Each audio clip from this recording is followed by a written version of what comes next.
Alrighty, welcome everybody to AMA. It says number 17, but I feel like that's not enough, but we'll go with it. We are one day fresh off of our Gen 2 brain mining experience. So far, so good. Everybody's been asking some great questions around it all as well, and giving us some awesome ideas to work with too. So it's been a great experience from my end, at least. David, how'd you find it, mate? Are you excited? Is it all working as you planned? Better than planned. It's going amazingly. I'm just so impressed with the work the team put in. The technology's working at the highest standard. The presentation was amazing, and it's all went smoothly. So super stoked with it. Fantastic. And knowing that it's just the tip of the iceberg of the genome mining experience is pretty exciting. Exactly. It's just the very beginning, and we'll go through and introduce. Obviously, everybody knows David joining us every week, and degentradergirl, aka Erin. We have I believe this is your first time on stage, right, Craig? Yeah, it sure is. Happy to be here. All right. Do you want to give everyone sort of a quick rundown of who you are, what you do? Yeah, absolutely. Hey, everyone. Really happy to be here at this AMA.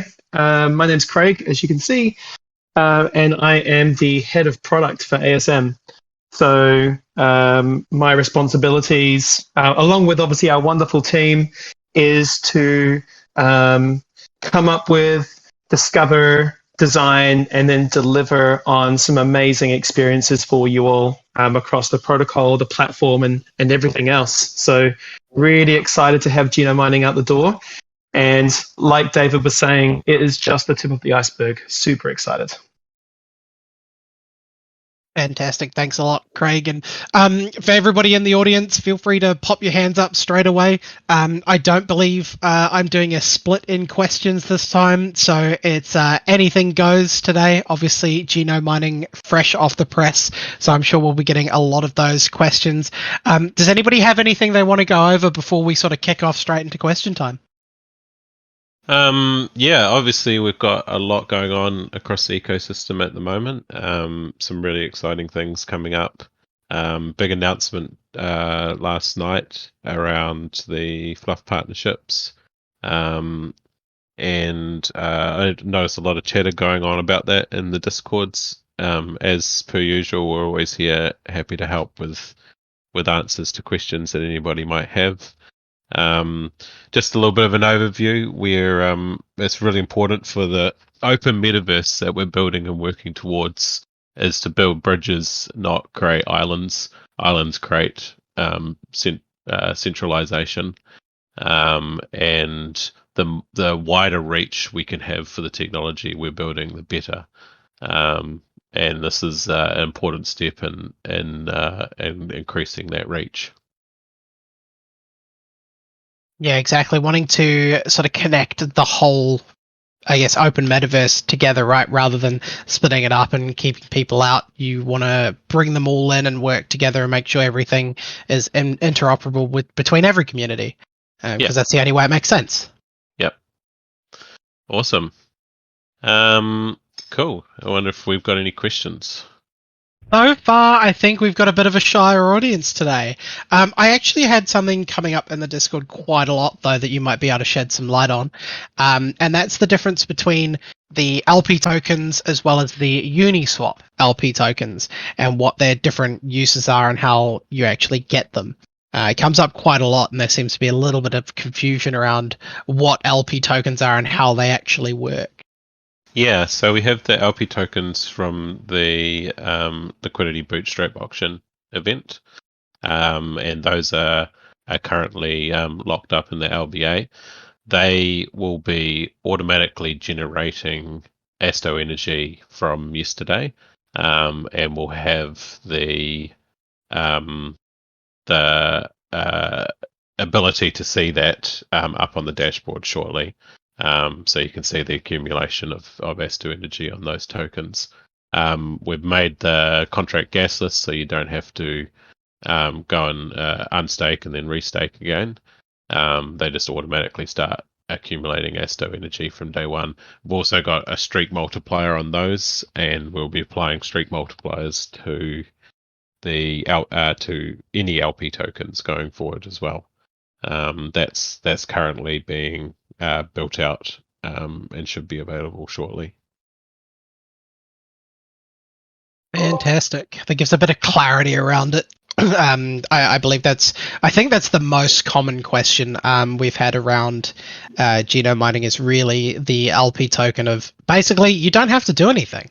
It's done for you. You don't pay gas. You don't do anything. You just leave it alone if you want the multiplier for your energy generation to get those Gen 2 brains. Correct. Yeah, the team worked really hard on trying to find a solution that would make that super easy and low cost. So, yeah, well, you're welcome. No, So- good work. Maybe to summarize all of that, we could just say there are two types of LP tokens. Category 1 comes from the ASCO Discovery Auction.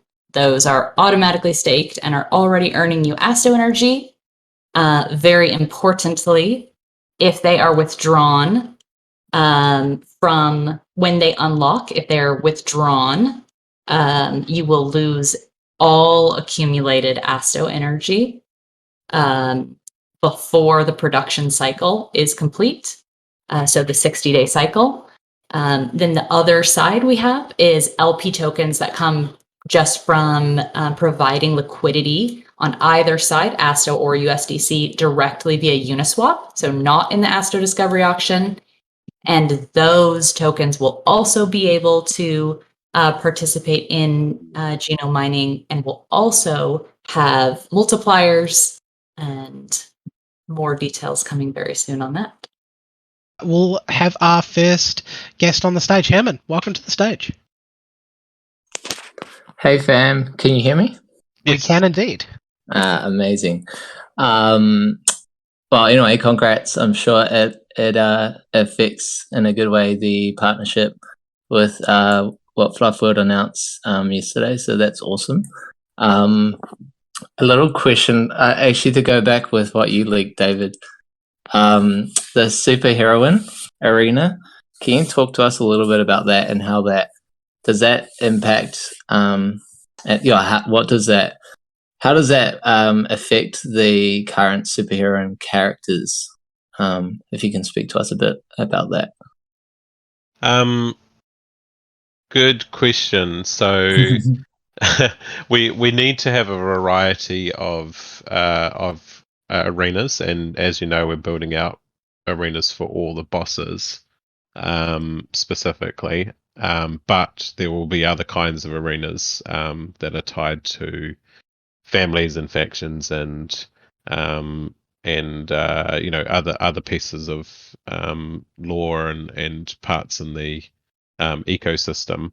And superhero and arena, I think that might be the first family arena that we've dropped.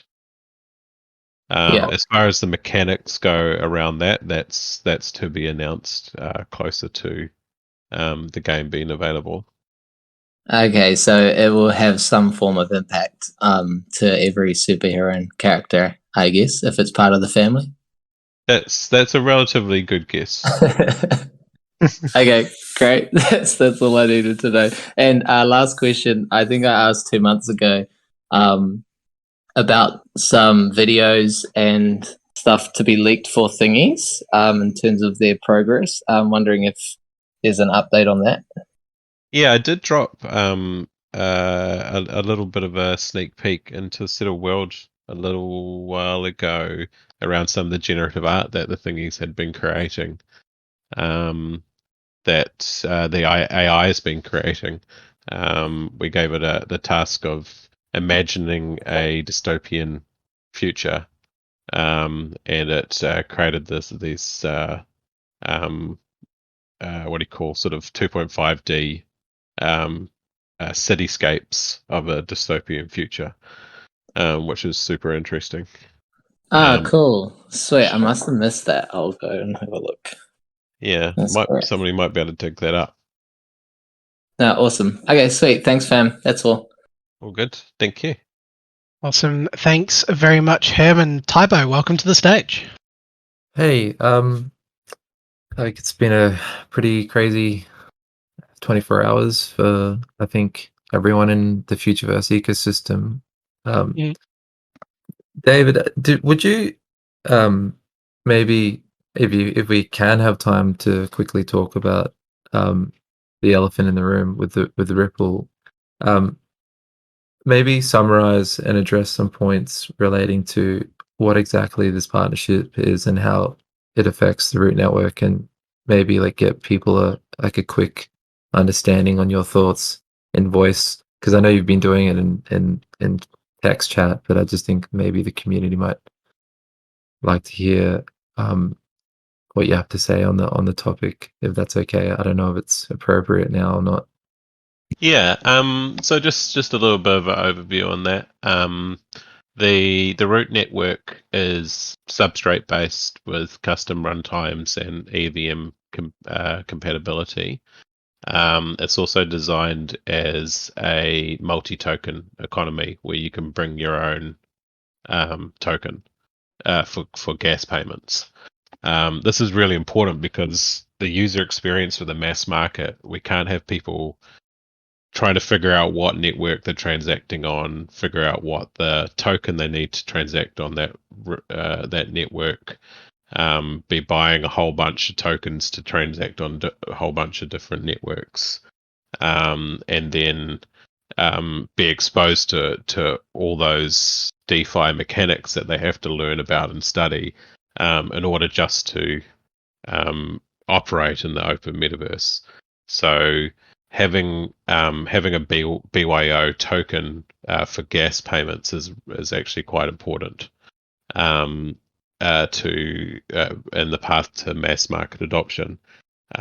So it doesn't matter what token you have, and we need to make these bridges to as many communities as we possibly can in order for this to be successful. And they need to have need to be accessible for non-crypto native people. So our idea is to not create more islands, but to create bridges. And this is the first step in part of that mission, is to create bridges to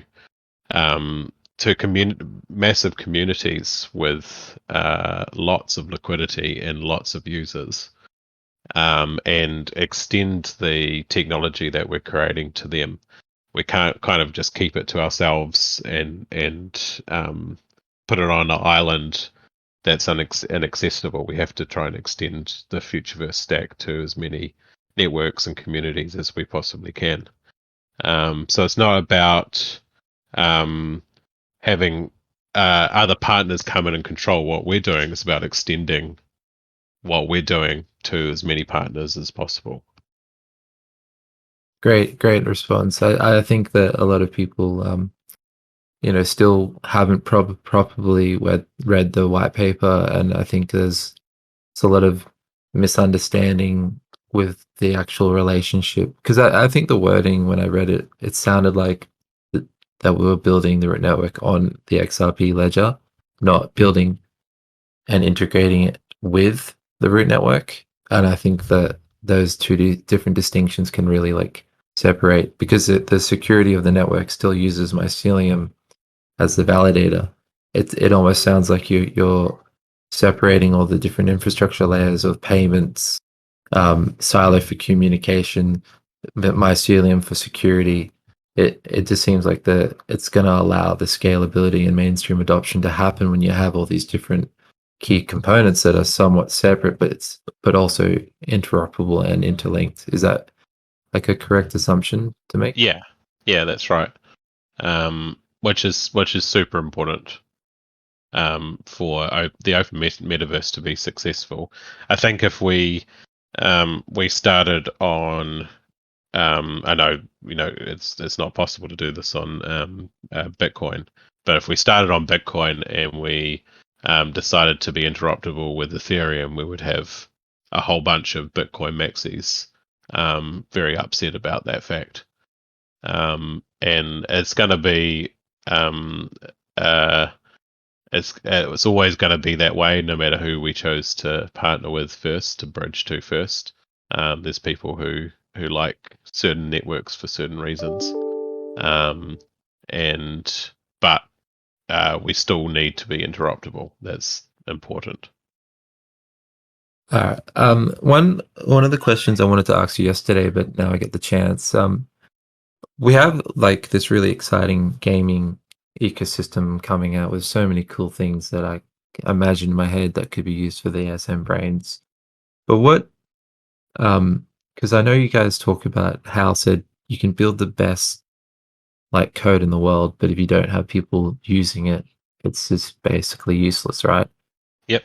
What do you guys perceive as like, some actual real world use cases in the next few years that you're perceiving as not really talked about necessarily at the moment, but you could see as part of it, like, as a consumer, everyday consumer, what kind of things could you see the ASM being capable of?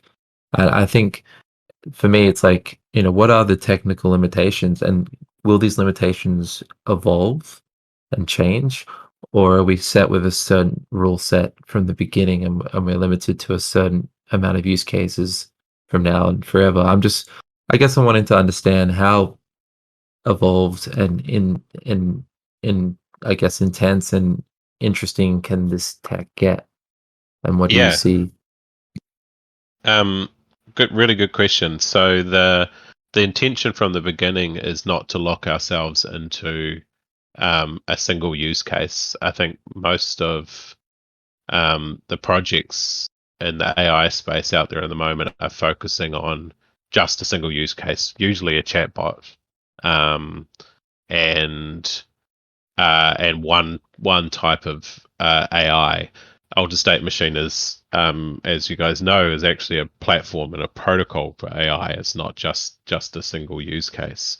And the way we've designed it is to be agnostic to the type of AI that's used, so that we can continue to expand out the use cases as research and AI grows and evolves.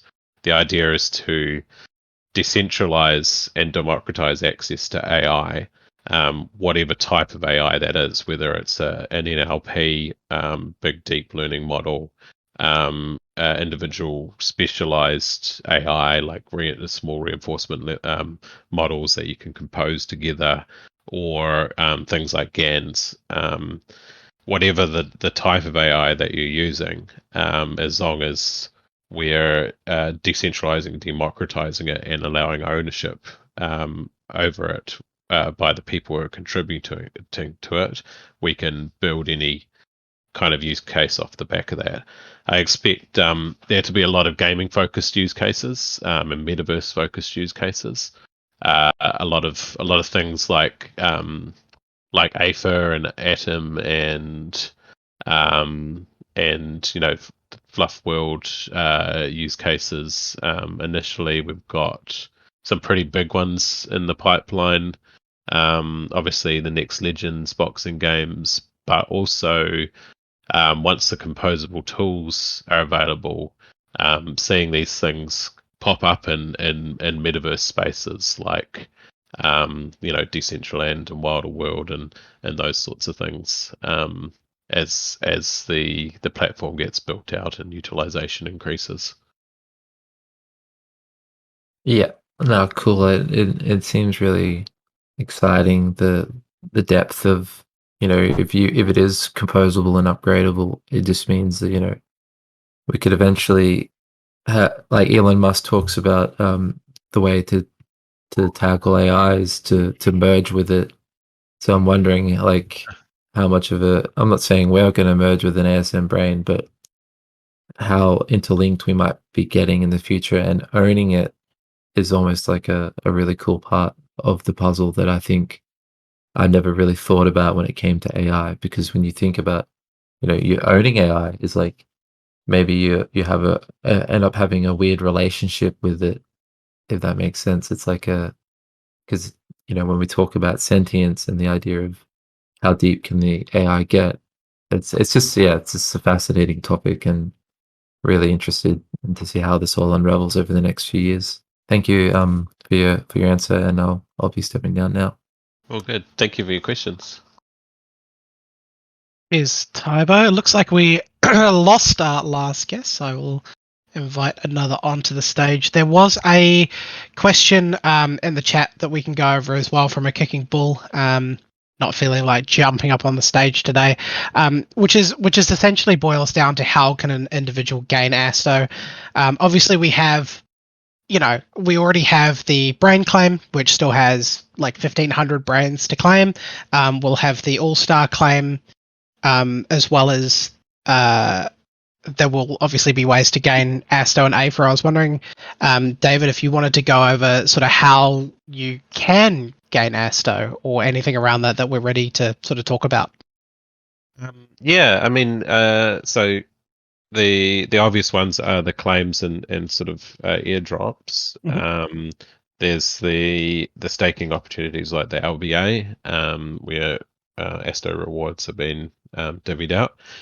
There's also the play and earn mechanics of the games and individual experiences. There's also providing data to AI models. You should be rewarded for providing and training AI. There's running gyms. There's a whole bunch of ways within the ecosystem to gain ASTO. But primarily starting with the play and earn mechanics around some of these games. I think there's going to be a lot of opportunity there. And another thing to add on to that, because the second part of a Kicking Bull's question was related to fear of getting stuck in a loop of having to pay ASTO to train and not having enough. Is that the team is extremely focused on making intelligence mining very accessible.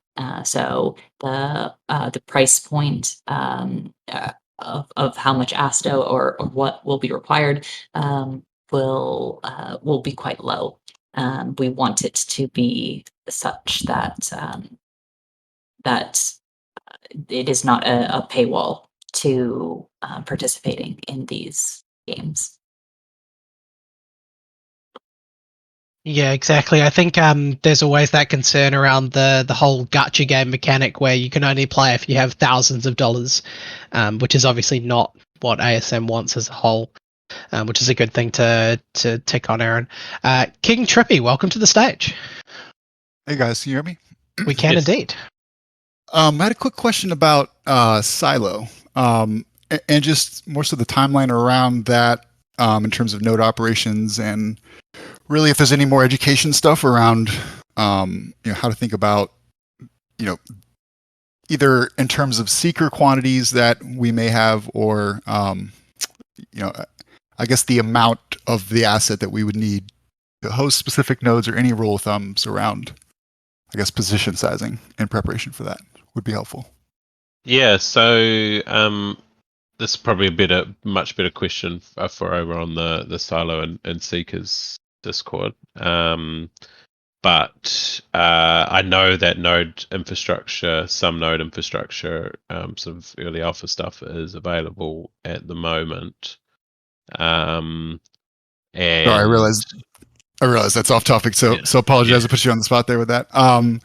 No, and I just wanted to echo the sentiment too earlier. Thought that was really good clarification too around just the bridges versus islands, and I think from a lot of people in the States, especially, I think I touched on this in Discord earlier today. The knee-jerk reaction, especially given all of the the grenades going on in terms of headlines and finger pointing in general. I think just that distinguishment was such a huge, it was a huge point that I think can't be reiterated enough too, just about it not replacing, I guess, root, and the whole BYO token is just a brilliant spin to onboard different communities. So love what you guys are doing, and I think I was out there swinging early this morning too. So I appreciate you guys stepping in there and and answering everything. And I think, like most cases, it's lost in translation and communication, and I think we as a community tend to swing first and ask questions later. So appreciate all the communication and transparency, guys. Okay, and thank you for the questions. Honestly, if you stick around on the ASM Discord enough, you realize that I actually love these challenging questions, because a lot of people are thinking and wondering these things, and we need people like you who can come out and actually ask those questions, so that we can create an open dialogue and transparency around what we're doing. And I spend a lot of time on the Discord answering everyone's questions, because I think it's super important that we do that, and it's super important that you bring those questions to the forum, to the open Couldn't forum. agree more. I couldn't agree more, and I think there's a lot of communities, and I don't know if it's just a U.S. based thing or just a culture thing, but it's really reassuring. I think as a community we can disagree with a decision, but to be able to actually understand the reasoning and the thought process behind it, I think is more helpful and helps us be better community members. So it's why I love this community so much. So thank you, guys. Awesome, agreed, and thank you, King. Thank you very much. And yeah, I think that is a very important thing, right, David, is that it's just the openness to say, hey, this is why. Like, not everyone has to agree with everything, but it's the openness to discuss it and actually tackle those hard questions and not just ignore them. Which is sort of a very legacy company thing to do, of just if we don't answer it, it'll go away eventually, which is not what ASM is about at all. Bodhi, welcome to the stage. Hey, what's up, everyone? Hello. First of all, I have a technical question. I'm on mobile and I joined the AMA, and every time, well, this is the second time I get on stage, my audio goes to only the, I have to have my phone in my ear to be able to hear you guys. Is there a way to turn on the speaker while you're on stage, or can you only do that when you're listening? There are some technical difficulties around how Discord functions on phones. I know that much. Whereas sometimes, so phones, usually you have to set it to speaker mode like during a phone call, but Discord wants to switch it to just ear because it's better audio quality. It's just a technical thing with Discord. I know I've gotten it to work a few times out of pure luck on my phone, but it's not something that I think you can choose in the settings. I will deep dive into it and test it and tell you what I find. Oh, that's so awesome. Thanks. All well, right. for now, I'll just have it in my ear then. I'll get used to it. All right, so I have a pretty personal question, and I'll sketch the scenario and a bit of background info, and I hope that the answer will be useful to more people listening. I'm one of the crazy people who has everything in Fluff World, all assets, including drug receipts, Enter DAO, polymorphs, and I think there's only 70 wallets that have that currently. And I notice myself always when I need liquidity, buying and selling a brain. And the first time I bought a brain I could afford it was after the Asto drop. So I didn't get any Asto, unfortunately. I bought some to mint Atom. But I'm pretty much out of liquidity now, so I only have a brain without Asto, not participating in the mining, etc. And I notice myself every time I need liquidity, the thing I want to sell is the brain, because I feel like I cannot do anything with it for a long time. Could you maybe give some ideas of what is to come if you are only holding Genesis brain and you're not participating in the mining? Or is it really highly recommended to free up some liquidity to participate in the mining and everything, because it will enable me to have much more utility from having the brain? Yeah, so the point around why we're sort of designing things the way we are is that we want it to be super accessible to everyone. who wants to come in and join the community and interact with the use cases. And everybody's got their own different sort of requirements and goals and ability to participate and liquidity, and we need to reach as broad an audience as we possibly can. So we have entry-level assets like the Gen 2 brains. So those are designed to be cheaper assets that you can participate in all the use cases at exactly the same level as everyone else, but you don't get those more advanced GameFi functionality that you do with Genesis brains. Genesis brains are designed there to be seed assets and premium assets for early supporters in our community, and they get benefits like splicing and hereditary AI and Asto token drops and early access to games and beta programs and training gyms. And the idea behind those is that they can provide a layer of assets to the community that are at a premium level, that are pre-trained in use cases as they develop and come out.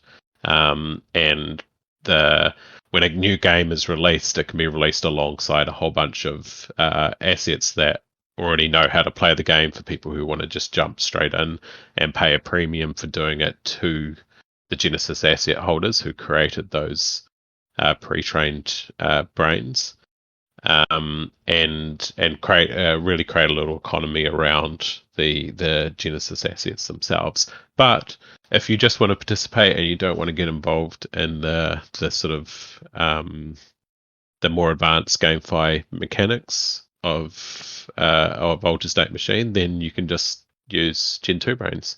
And you can play the games and participate in the use cases just like everyone else. All right, that's clear. So if I understand it correctly, if I do want to have the benefits from a Genesis brain, but I am not staking now and mining and benefit from those rewards, I will be able to, as soon as there is gaming utility in which the Genesis brains will have some more utility, I will be able to, at that time, buy Asto or Asto Energy and use that to train the brain and stuff and have full utility of the Genesis brain, basically. And the only thing I have missed out on is the rewards in the meantime from the mining. Yeah, so the rewards are related to Asto at the moment in the meantime for mining, but once the full ASM game is AFA game is released, you'll be able to access it with Gen 2 brains. You won't be able to access the early editions with Gen 2 brains. That's a Genesis exclusive function. All right, awesome. Thank you very much. And kudos to you guys, by the way, for being on top of it like the past 24 hours. What is it? Or I don't know how long it is ago, almost 24 hours of the announcement of the partnership with Ripple.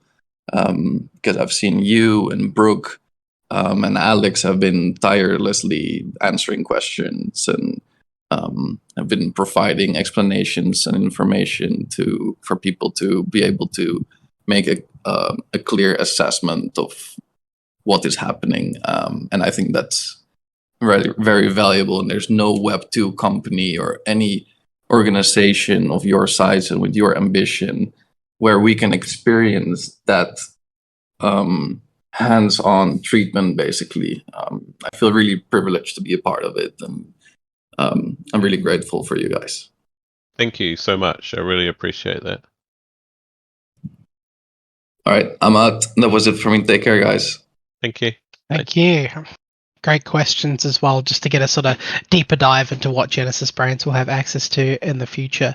Trevin, welcome to the stage. Hey, can you hear me? We Yes. can indeed. Yeah, I was hoping to just hear a little more what the general philosophy is around the play to earn for the coming games. If there's kind of a general way that you guys are looking at this, we've kind of seen how reflexive and when these rewards can just be given out to people that grind, it just encourages extractive behavior until everybody races to the bottom. So I was curious how you guys plan to make it sustainable in the long term across all the different games. Yeah, and I think it's important to start with how you're describing it. I think play to earn invokes thoughts of a job. If you're playing to earn, then it's a job. The terminology we like to use is play and earn, as it should be focused on playing first. It should be a game should be a fun thing, a thing that you look forward to doing and want to do, and it provides entertainment value in your life. So the first thing our experiences and use cases need to be in the gaming space is fun and engaging. If they're not doing that, then they're failing, in our opinion. The second thing is the earn mechanics. So you should be rewarded where you put in effort. So whether that's around your strategy or your bloody mindedness in achieving your goals, or you've thought about what assets are going to work best together to achieve a certain goal. You can read how the metagame is shifting in the game, and plan ahead appropriate. Those are occasions where you should be rewarded for those efforts, and that's how the economy has been designed towards not just a single the person who puts in the most hours gets the most money. That doesn't make for a fun game. That makes for a tiresome experience, in my opinion. So the way that the AI works across games like AFA is that underlying metagame is constantly shifting as the AI trains against other AIs that are learning to get better than it. So you get this underlying shift of metagame where the AIs are constantly outdoing each other, and if you can come in as a human and disrupt that process and with some kind of way through either effort or strategy, then you should be rewarded for doing that. So it's partly competition and like tiered rewards for the most competitive players in some sense. Yeah, and flex as well. Flex is important. I mean, it's a big tenet of the whole PFP movement, right? Is having access to flex items, and people want to do that and show off their achievements and their personality, and put a marker on their place in this world and in the metaverse space. So those are important components that go towards this an effective play and earn economy as well. And I think Awesome. Thank you. to add to that, a big focus is also on putting user experience above anything else, such that the game is so enjoyable for the user that they would want to play it regardless of any of the economic components to it, so that you're not propping up this false economy that is unsustainable and requires more and more and more input to keep it going, and could crumble at any moment, but is instead a rich community of individuals who would play it regardless, because you have a ruthlessly prioritized user experience, and the quality of the game and the story and the depth of world above everything else. Yep. I agree. I think, it's a really good point to remember. Games should be fun, and that's the first purpose. If your game's been propped up by effectively an army of Mantronics bots, then that's probably not a fun experience for those people who are primarily engaging with it. It should be something that you enjoy doing, and that should be the focus first.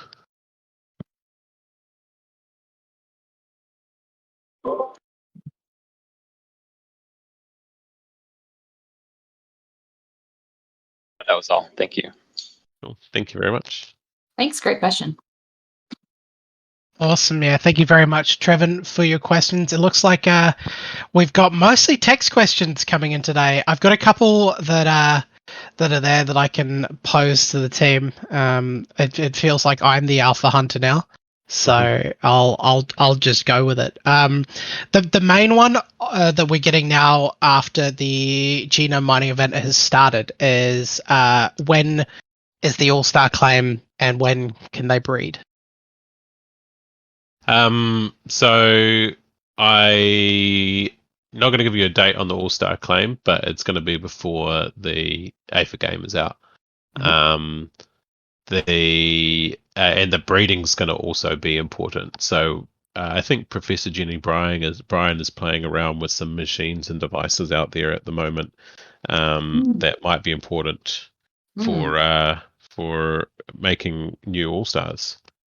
I heard she was in close contact with Professor Sparkensky about that. Really? Wow. Okay, well, that's new information I wasn't aware of. That's interesting. But it's going to be important. As you know, we need lots more brains. We're also going to need lots more forms to go and play the games. And the mechanics around that are going to be fun as they always are. Awesome. All right. Thanks very much for that. Limbo, welcome to the stage. Hey, David actually just answered my question about the reverse claim. So thank you very much. Perfect. No problem. Awesome. Thank you very much. Max Poker, welcome to the stage. Thank you.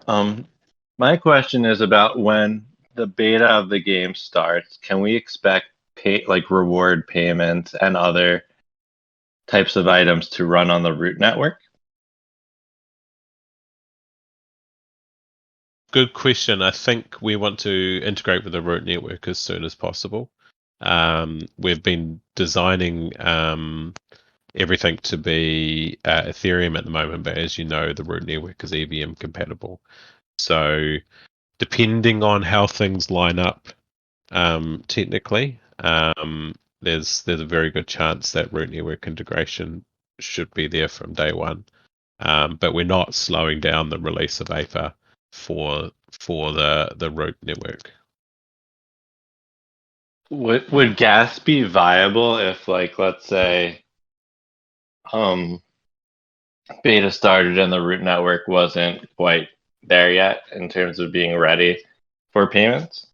Yeah, it's either way. It's a low gas solution, as our as one of our primary missions. That's why we've got things like the low gas staking contracts, ASTO energy contracts. It allows us to do some really cool things for people and holders of ASTO that don't require a high amount of high gas transactions to do. And interacting with the game and the protocol should be affordable for everyday people. And we're talking about not crypto native people. We're talking about mass market population. We can't have you paying $100 every time you want to do something in a game. It's just ridiculous. So gas optimization will be one of the key parts of any of the experiences that we're building out. Awesome. Thank you. Can't wait. No problem. Thank you very much. Awesome. Thank you, Max. And I think that rolls us into a let's see what the team wants to tell people about today section of the AMA. We don't have any more requests to speak coming up at the moment. And we've kind of gone through all the text questions as well. Seems like the last 24 hours of everyone on the team answering all the questions in the Discord has certainly answered most of the questions, which is really nice to see. Let's go through the line. David, is there anything you wanna discuss or tell the community while we're here? Yeah, so we've got a little bit of stuff that I'm super excited about. We've got these internal sort of test experiences that we've been playing around with that I'm really pushing the team hard to see if we can release some of those to you guys to play around with. And there's one in particular that I really enjoy that that the team's been sort of working on and using for testing purposes that I want to see built out. My intention is to have some of those little AI experiences out before the AFA game, so that the community can start playing around with some AI really early on and playing around with some of the core mechanics of the platform. So expect to see some more information on that. What else? We've got a whole bunch of other announcements coming up that are going to be really interesting, and people are going to be pretty excited about some of the stuff that we've got coming out of the pipeline over the next little while. I think we've got AFA trailer footage coming out soon. Is that right, Erin? That is that is correct. Yes. Cool. Dropping Which that is soon. very fun. I think you've got a little screenshot there that I don't know if you've dropped that in there. I will. I'll post it in the leaky leaks as soon as we end for everybody to have a look at. Cool. It's not much, but it's just showing the some of the footage there that's been worked on at the moment. It's quite cool. I think, and that's another family arena. Isn't that the simulated arena? That is the simulated home arena in the background for the first time, I believe. Awesome. I don't believe I've seen it, so I feel like it's probably the first time it's going out. So I'll post that in the Leaks channel very shortly for everyone to have a quick gaze at. I think there's a reasonable chance that I've dropped it somewhere at some point. I mean, it's possible. It's very possible. Yep. My plumbing skills aren't quite up to the job with you, David, unfortunately. Well, fortunately for the community, you know. Yeah. Craig, anything from your end that you want to sort of say or discuss? Not too much. A couple of things though. As has already been pointed out, the release for Genome Mining yesterday, is the first of a few that we have planned, and so we're really excited to kind of bring you guys on that journey and make it a really exciting experience for everyone. We have opened up Suggestion Room 653, you may have seen in the Discord. That is an amazing place that we want to see kind of utilized by our community to give us feedback on what we're releasing out to you all.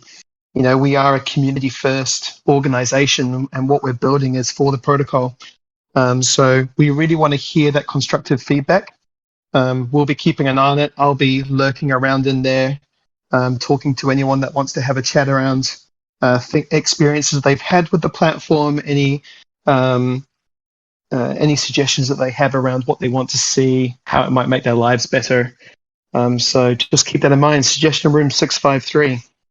We've got a direct link to Professor Jenny Bryan, so I'm sure she would love to hear from you through us. Awesome. Thanks, Craig. Erin, any final little tidbits from yourself? Yes. I think that it is a great time in the next short while to keep a particularly close eye on anything that the good professor says. And I think we might be might be seeing some alpha coming from the professor shortly. So we'll keep an eye on her and everything that she and Brain One have cooking. I'm very, very excited to get to use their invention and get to mine their brains. But we'll be getting to see some things. I think we have something a little surprise coming soon for the community as well. Coming up soon. I don't know if we can talk about that. That Jenny Bryan might have a little alpha regarding. And yep, just to echo what David said, I'm very excited about the other mini games that are coming soon that are in production. I think we've said a couple times that arenas are not just for AFA, and so we'll be excited to share those out with the community soon. And of course, coming up soon, the ASM team is going to be at NFT NYC. So for anyone who will be in New York, come and say hi at our table, and we would love to meet as many of you as possible. Awesome. Fantastic, Aaron. I have two announcements for today, just in general. One is that we will be doing another games night coming up hopefully in the end of next week for those of us that aren't at New York NFT NYC. So that will be another thing to keep us occupied as we did the last game night for the last trip that was away. So be excited for that. I will release some more information about that next week, as well as we will be doing a UK/European friendly AMA as well in the near future. So we'll be doing that, just a late night one for us on a Friday most likely in New Zealand, so we can have more of our European/United Kingdom community members sort of be able to watch this live, as obviously we understand time zones are a bit difficult for this one, because I believe it's like 1 or 2 a.m.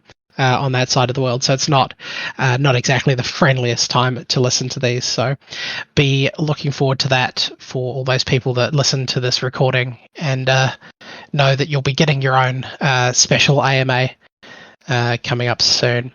But yeah, thanks everyone for coming. We're pretty much spot on an hour now. I want to thank the community especially for being really patient with especially myself and the team with all the questions coming in. It's been a wild ride over the last day, so it's appreciated. But yeah, that's it's been a great time. There is one correction as well coming in from the LP tokens. We'll put this into writing. I believe it's being updated, but it's just that the LP will lose accumulated energy if they are withdrawn before it's used. This isn't correct. It's if they are withdrawn before this production cycle is complete. So if you withdraw it after phase 1, you will not lose the energy from that production cycle. I'll just give some color to that. We've simplified the contract to be low gas, and we've made the LP tokens the same as the LBA tokens. Otherwise, the calculations were going to result in a stupidly big contract that nobody wanted to interact with. So they'll be effectively new Uniswap LP tokens will be effectively treated the same as the LBA tokens, which is more efficient. Perfect. We'll get that text updated either way to make sure it's reflected on everything correctly. But for now, that's it for the AMA today. Thank you all for tuning in, and I hope you have a wonderful weekend wherever you are in the world. Awesome. Thanks, Dan. Thanks, everyone. Bye. Thanks, everyone.